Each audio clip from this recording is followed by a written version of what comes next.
This presentation is meant as a preliminary to reclaiming the significance of the sacred in Catholic theology and liturgy. While this category often appears to be taken for granted, for instance, when we speak of sacred liturgy, sacred music, and sacred art, its relevance for Christianity has been contested or even rejected, especially in the wake of Karl Rahner's influential but problematic discussion of the topic.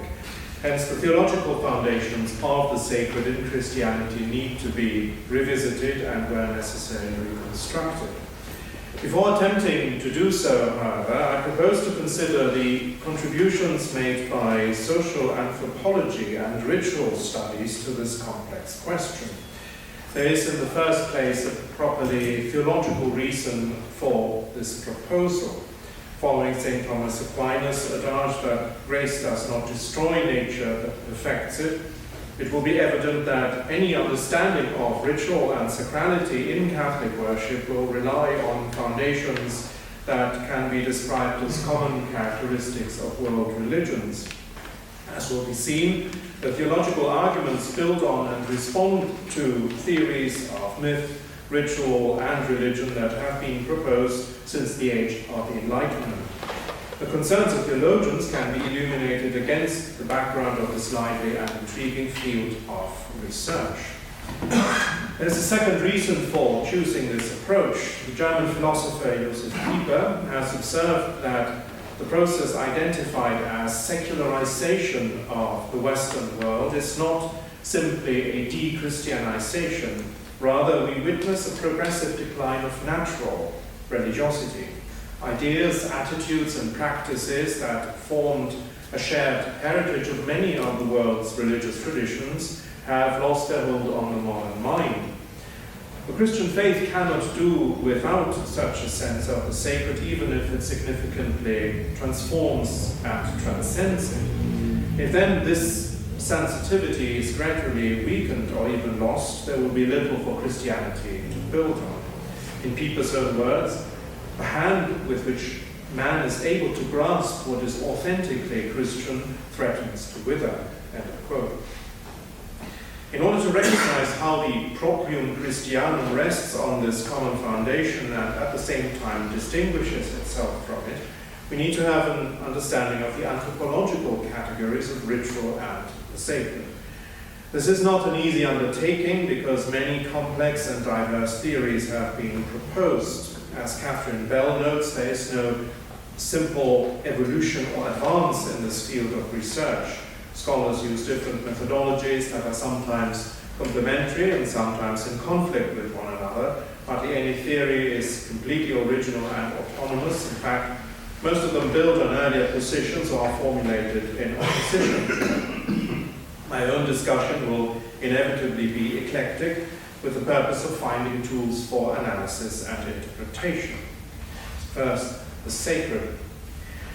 The sociological approach to religion was shaped decisively by the work of Emil Durkheim, who sees religion as a social institution that establishes and maintains the workings of a society.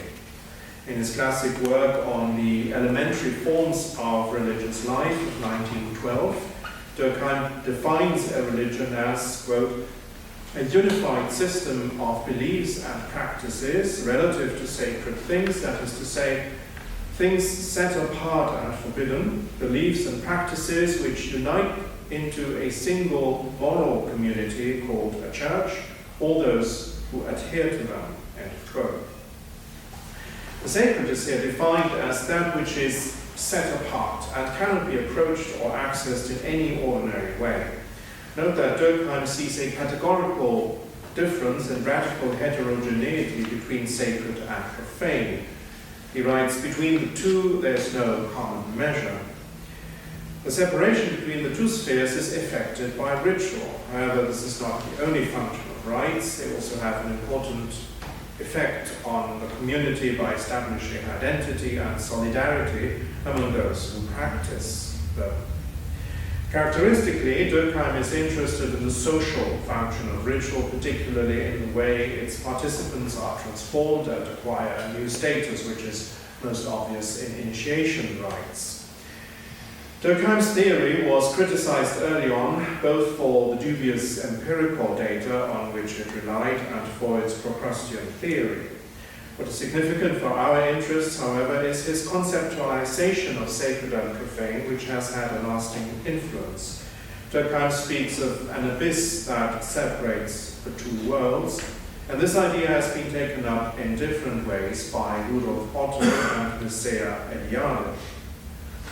While Durkheim considered religion a social construct, albeit the most essential one, and had no regard for its spiritual or metaphysical dimensions, Rudolf Otto, a Lutheran theologian, rejected such a reductionist approach and described the experience of the holy as a universal and irreducible phenomenon.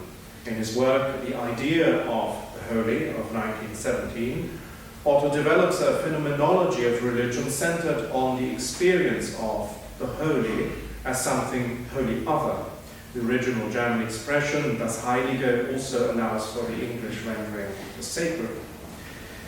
Now, the awareness of the holy as the numinous, a word coined by Otto after the Latin term numen for divine power, is explained as a non-rational, non-sensory, and as transcending the subject. It inspires holy fear and awe. It is the mysterium tremendum. Otto's theory is often considered indebted to Friedrich Schleiermacher's understanding of religion as the feeling of absolute dependence. However, Otto departed from what he saw as Schleiermacher's implicit naturalism, which would not account for the numinous as the presence outside of the self, and hence Otto preferred the expression creature feeling, Kreaturgefühl, which has a transcendent connotation.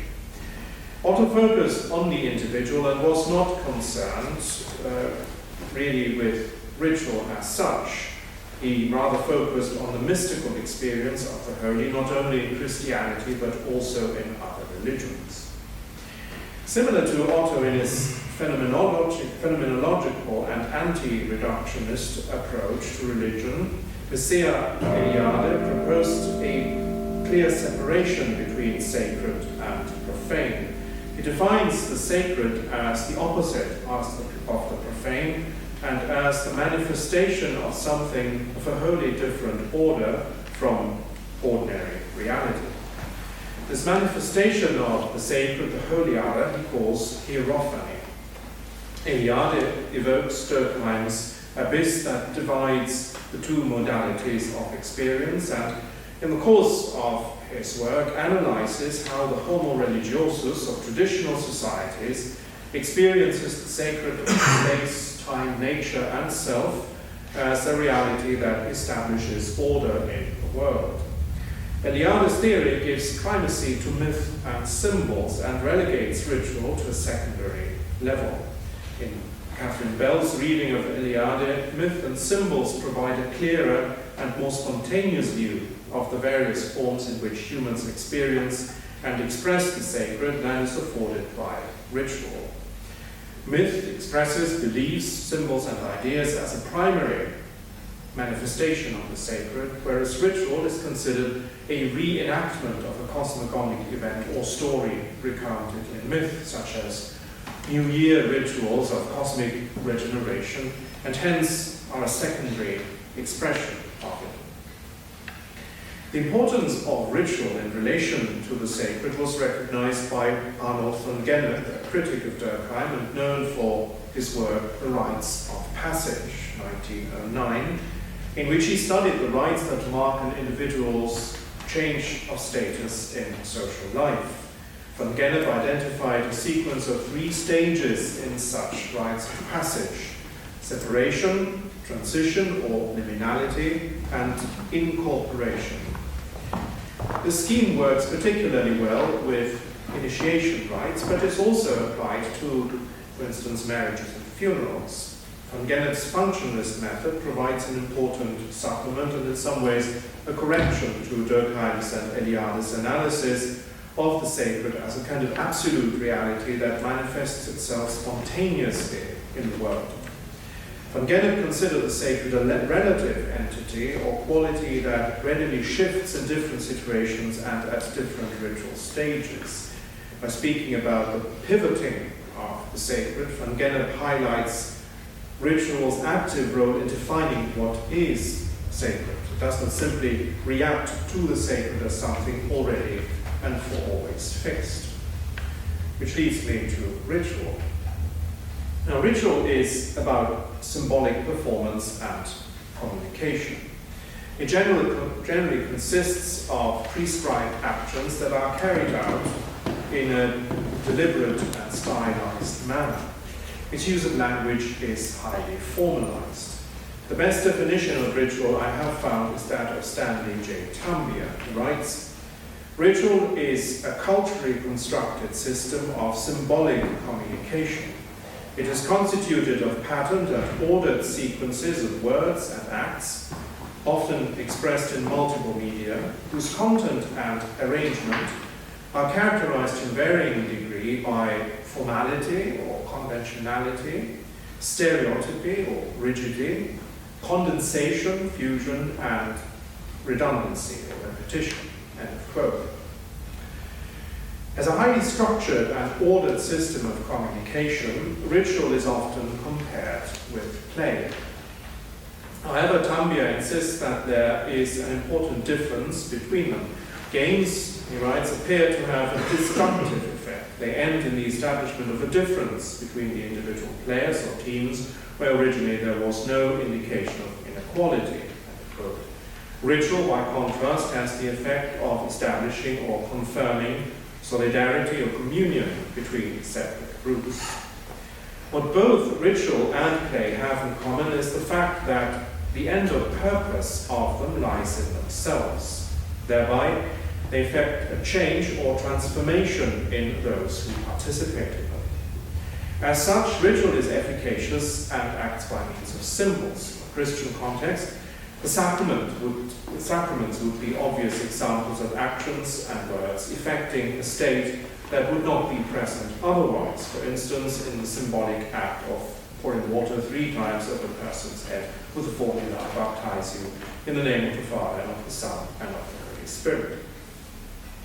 While ritual behavior is part of our daily lives and not limited to religion, it is here where it is most widely perceived and practiced.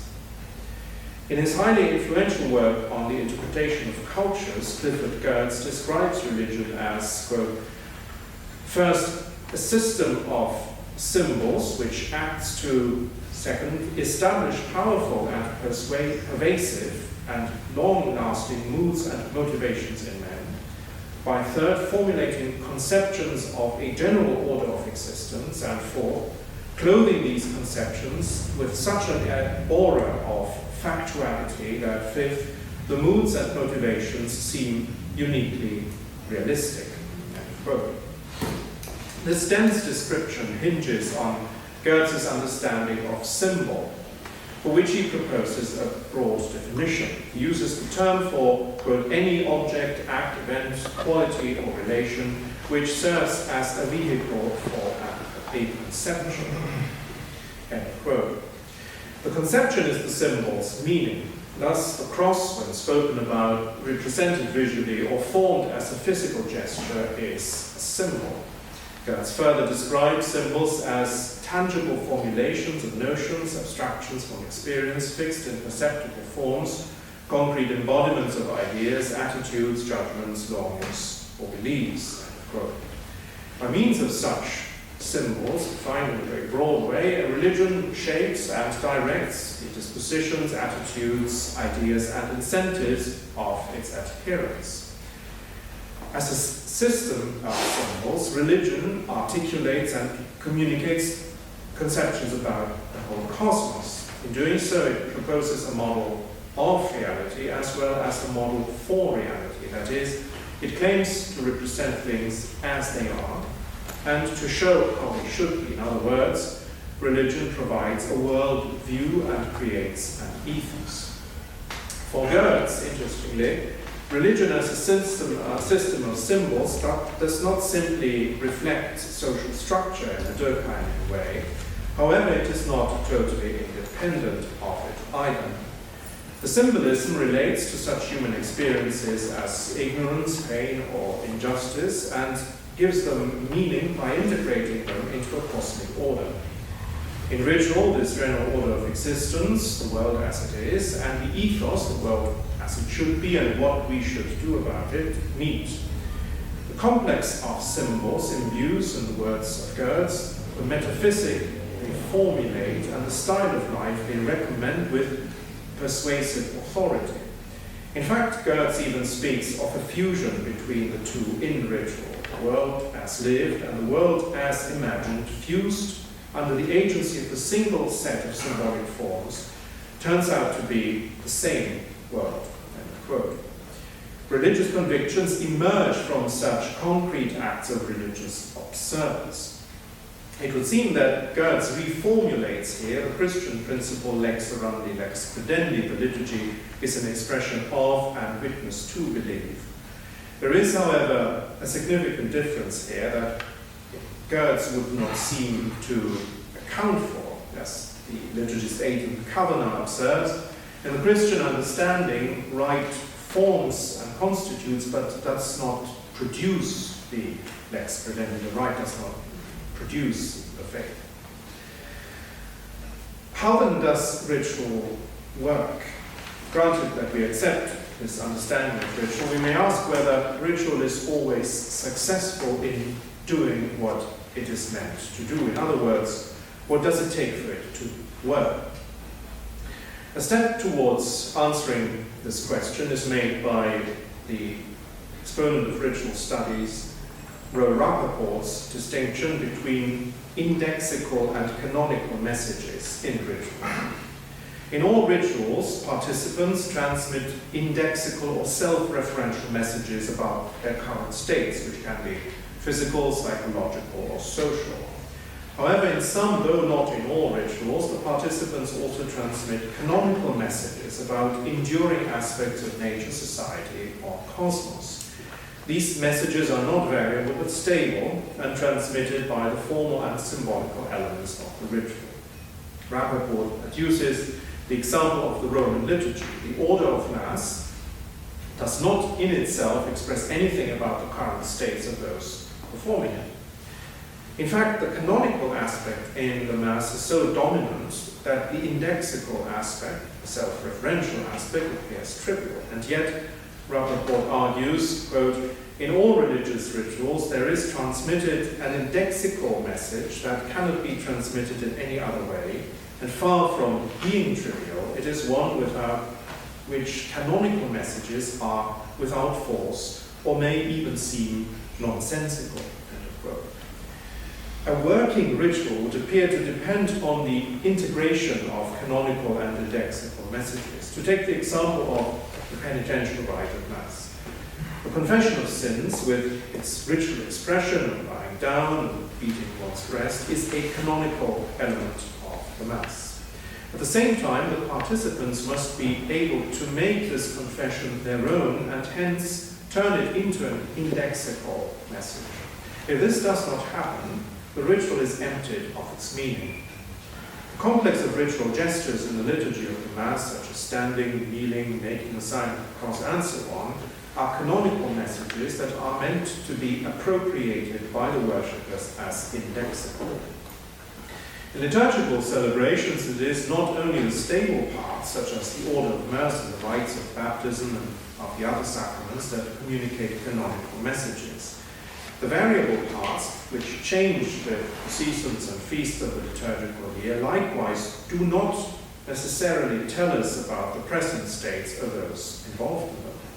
Rather, they aim at expressing the thoughts, feelings, and aspirations of the participants in such a way that the canonical and indexical aspects of the rite merge. In other words, the liturgy prompts the faithful to insert themselves into the mystery of faith that is being celebrated. For instance, the liturgy of Christmas Day, with its prayers, readings, and chances, is meant to arouse among the people joy and wonder at the birth of the Saviour in Bethlehem.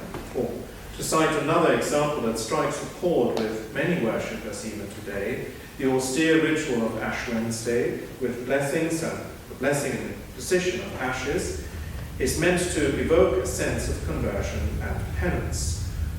Where such sentiments and thoughts are genuine, an integration, if not fusion, of canonical and indexical messages has been achieved. The distinction between indexical and canonical messages also provides a hermeneutical tool, I believe, for understanding movements of reform and renewal of the liturgy.